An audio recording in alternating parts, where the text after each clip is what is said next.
జిల్లా కొడవలూరు మండలం నార్త్ రాజపాలెంలోని వినాయక గిరిజన కాలనీ నందు నివాసం ఉంటున్న గిరిజనుల 4 కుటుంబాలకు చెందిన గుడిసెలు అగ్నికి ఆహుతి కావడంతో విషయం తెలుసుకున్న కోవూరు శాసనసభ్యురాలు ప్రశాంతి రెడ్డి స్పందించి గిరిజనులకు సహాయం చేస్తామని హామీ ఇచ్చారు. తదనంతరం నెల్లూరు జిల్లా vigilance monitoring member Janasena party ST cell నేత దాసరి పోలయ్య ఆధ్వర్యంలో 4 కుటుంబాలకు నిత్యావసర సరుకులు అందజేశారు. తదనంతరం ఆయన మాట్లాడుతూ గిరిజనుల పట్ల ఎమ్మెల్యే ప్రశాంతి రెడ్డి చూపిన ఔదార్యానికి కృతజ్ఞతలు తెలియజేశారు. గిరిజనులకు ధైర్యం చెప్పి వారికి ప్రభుత్వం ద్వారా సహాయ సహకారాలు అందించేందుకు ఎమ్మెల్యేతో కలెక్టర్తో మాట్లాడి సహాయం అందజేస్తామని తెలియజేశారు. ఈ కార్యక్రమంలో గిరిజన విద్యా చైతన్య వేదిక ప్రధాన కార్యదర్శి కొమరగిరి దయాకర్, టీడీపీ ఎస్టీ సెల్ నాయకులు ఏకశ్రీ లోక్సాయి తదితరులు పాల్గొన్నారు. నేను జిల్లా level vigilance monitoring committee member bond లేబర్లో పనిచేస్తున్నాను. మరియు నెల్లూరు జిల్లా జనసేన పార్టీ ఎస్టీ నాయకుడిగా పనిచేస్తున్నా. నిన్న జరిగిన సంఘటన నాకు లేటుగా తెలిసిన తర్వాత నేను విషయం తెలుసుకొని ఈరోజు కొడవలూరు మండలం నార్త్ రాజపాలెం వినాయక నగర్ గిరిజన కాలనీకి రావడం జరిగింది.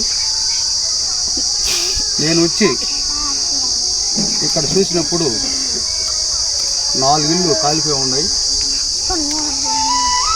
వాళ్ళని అడిగి విషయం అంతా తెలుసుకున్నాను. కరెంట్ షార్ట్ సర్క్యూట్ వల్ల అయిందని వాళ్ళు చెప్పడం జరిగినది. చూస్తే ఇక్కడ వైర్లు కూడా ఊగులాడుతున్నాయి. ఇక్కడ ఉన్న చల్ల గిరిజన యానాదులు వీళ్ళకి రెక్కాడితే కానీ డొక్కాడిన పరిస్థితి.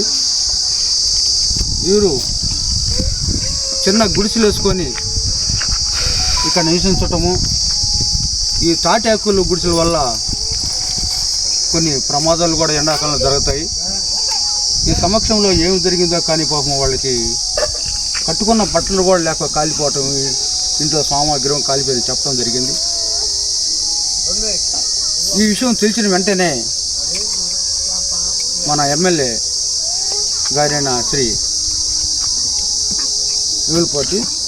వేమిరెడ్డి ప్రశాంతి మేడం గారు రావటం, ఆమె వచ్చి విస్తరించటం, వాళ్ళకి ఆర్థిక సహాయం చేయటం చాలా గొప్ప విషయం.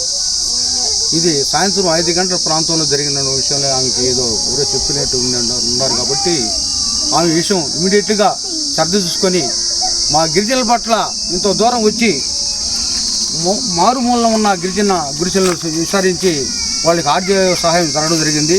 అదే మాదిరిగా ఎంఆర్ఓ కూడా ఆమె కూడా రావటం, వాళ్ళకి ఈ ఇల్లు కాలిపోయి తెలుసుకొని వాళ్ళకి న్యాయం చేస్తామని చెప్పటము ఇది చాలా సంతోషకరము. మరియు ఈ విషయమై నేను రాత్రి ఐటీడీఏ పిఓ గారికి మరియు ఏపీఓ గారికి ఫోన్ ద్వారా తెలడం జరిగింది. సార్ మేము కూడా మా సిబ్బందిని పంపిస్తాము, ఈరోజు చూస్తామని చెప్పన్నారు. కాబట్టి మా గిరిజనుల కంటే ముందు లీటర్ కంటే ముందు మేడం వచ్చిందని చాలా సంతోషం. మరియు ఈరోజు ముఖ్యంగా మా అధ్యక్షులైన పులి సంచయ్ గారు రావటం కొద్దిగా ఇబ్బంది. ఆయన కుమార్తె పెళ్లి విషయంలో రాలేకపోయాడు కాబట్టి మా టీం తరఫున దయాకరు, సాయి మేము వచ్చి ఇక్కడ విచారించి వాళ్ళకి కొంతవరకు కొన్ని గృహ వస్తువులు తీసుకొచ్చవటం, వాళ్ళకి మేము ఏదో మా తోడుగా మేము సహాయం చేయడానికి వచ్చాం సార్.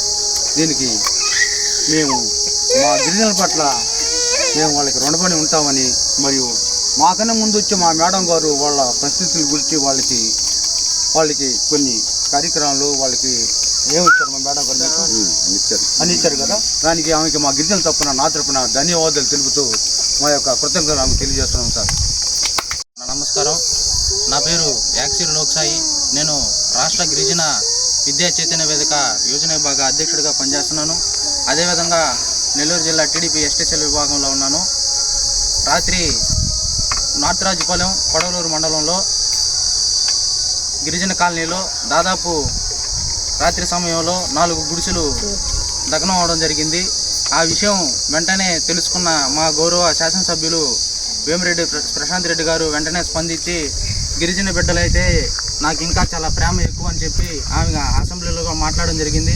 అసెంబ్లీలో మాట్లాడారే కానీ మాకు అమలు చేయలేదని కొంతమంది మాట్లాడుతున్నారు. ఆ ప్రేమ ఈరోజు మా గిరిజనుల మధ్య చూపించడం మాకు చాలా సంతోషంగా ఉంది. అదేవిధంగా ఇక్కడికి వచ్చి వెంటనే స్పందించి వాళ్ళకి ఆర్థిక సాయం ఇచ్చేదే కాక భరోసా కల్పించి అదేవిధంగా వీళ్ళకి పక్కా ఇల్లులు కూడా నిర్మిస్తామని చెప్పడం మాకు చాలా సంతోషంగా ఉంది. గిరిజనులు బాగుపడాలంటే వాళ్ళకి ప్రత్యేక యానాది కార్పొరేషన్ రావాలని కూడా ఈరోజు ఎవరైనా పోటీగా దాన్ని తీసుకొని చేసే వ్యక్తులు ఎవరైనా ఉన్నారంటే గౌరవ శాసనసభ్యులు వేమిరెడ్డి ప్రశాంత్ రెడ్డి గారు అని కోరుకుంటాము. ఇలాంటి గిరిజనుల బిడ్డలు బతుకులు మారాలంటే అలాంటి ఎమ్మెల్యే గారు మాకు శాశ్వతంగా ఉండాలని మనస్ఫూర్తిగా కోరుకుంటున్నాము. వీళ్ళందరికీ అండగా ఉంటున్న ఎమ్మెల్యే గారికి మా యొక్క ప్రత్యేక ధన్యవాదాలు తెలియజేస్తున్నాం.